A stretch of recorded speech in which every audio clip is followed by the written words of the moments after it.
Really disturbing and really angry people on the ground, and I see you're surrounded by community members. What's the latest at the moment, and what are people saying after that day really of high drama? Indeed, Bongani, a very eventful and tense day. Good evening to you.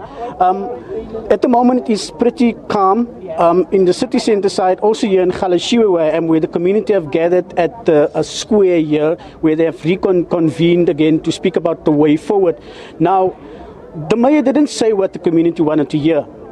They did not. The municipality did not give a positive result for what the community wanted to hear, and then obviously things went sour. Now, at the moment, there's about 12 people that has been arrested. There's about 10 people that is in hospital, unconfirmed reports of that. So it is a bit tense, very tense at the moment. What the community is saying is that they do not have a municipality anymore. They do not recognize the mayor. They do not recognize the officials. They do not have a municipality. And what this means is that Kimberley will remain a shutdown as it was today. We were trying very difficultly, Bongani, to get from town into Galashiwe to come do our crossings for this evening. The roads are blocked. You can only get in with a vehicle, and people do not want you to come through at all. So tomorrow, it looks like the situation is going to be the same, although people would not be going into town.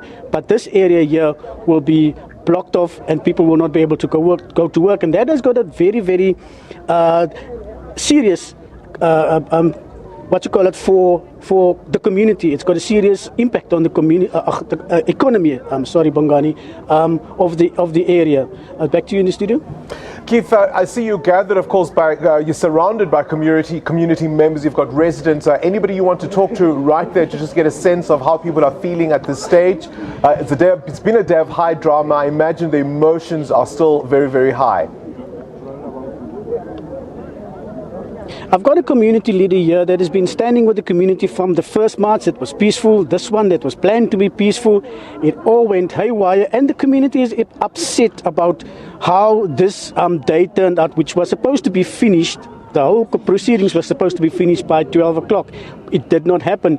As we speak right now, the police are still trying to remove barricades from the streets, and the community is very unhappy about it. I can hear sounds of unhappy community members to the left of me. But with me is Tumelo Mosikari. He's a community leader. Tumelo, today was not the day that you have planned. Today was the day that Matika and the municipality had planned. We planned to go there peacefully. We went there peacefully. They responded with bullets. Now, what is the way forward for the Galashiwe community, for Rodepan, for all of the other areas that were involved in this march today? What is the way forward? It seems like there's nothing happening tomorrow. We do not have a mayor. We do not have a mayor in Kimberley.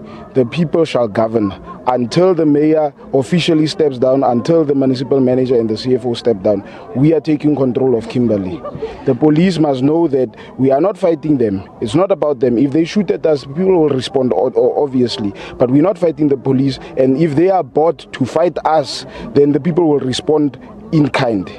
Now, the two officials that you want to be suspended or removed from the municipality, what are the main reasons why they must go?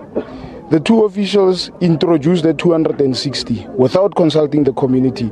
They hired a PR company that is allegedly paid 1.2 million to lie to us. They gave us flyers before our march on the 27th, telling the community that there's no march, lying to the community, telling elderly people that if they join the march, their electricity will be blocked off. The municipal manager and the CFO lost 143 million rand last year, 103 million for electricity and 40 million for water. Last financial year. This money could have employed 2,333 people for a year, 5,000 rands per person per month. Money went missing and no one is accounting. We are holding them accountable. We are the people that put them there. We are saying they must go. We are tired of them. Bongani, it is clear that the community is pretty fed up about what is going on in the Sol Plaatje Municipality at the moment.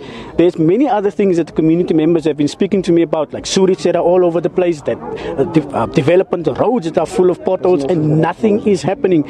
So As you've heard from this community member, they don't recognize the mayor anymore. They don't recognize the municipality. Money has been spent that could have been used better for the benefit of the community. So tomorrow, Kimberley, Galeshewe, and all the other townships around would pretty much look the same as it was today. Bongani? And Keith, have there been any responses from provincial leadership in terms of the tensions there on the ground? Is anyone trying to intervene and speak to the community directly and give some leadership? At the moment today was absolute chaos. There was no way that anybody could get an opportunity to speak to the community. All that this community wanted to do was to hear from the mayor, and that was all that they were interested in. It was actually very dangerous for anybody to go close and try and quell the situation, because the community were not interested in anything else. They wanted to hear from the mayor what was the way forward, and unfortunately they didn't get a positive response. Bongani? All right, Keith Sester there. We'll have to leave it with you in Kimberley. Thank you for that update. Obviously, there are issues of service delivery, allegations of corruption, monies going missing, no accountability, really high tensions there in Kimberley. And of course, it's a situation that is going to need some decisive leadership. It cannot be allowed to continue for days. That's the latest from Kimberley. But of course, we've got more news for you after this quick break.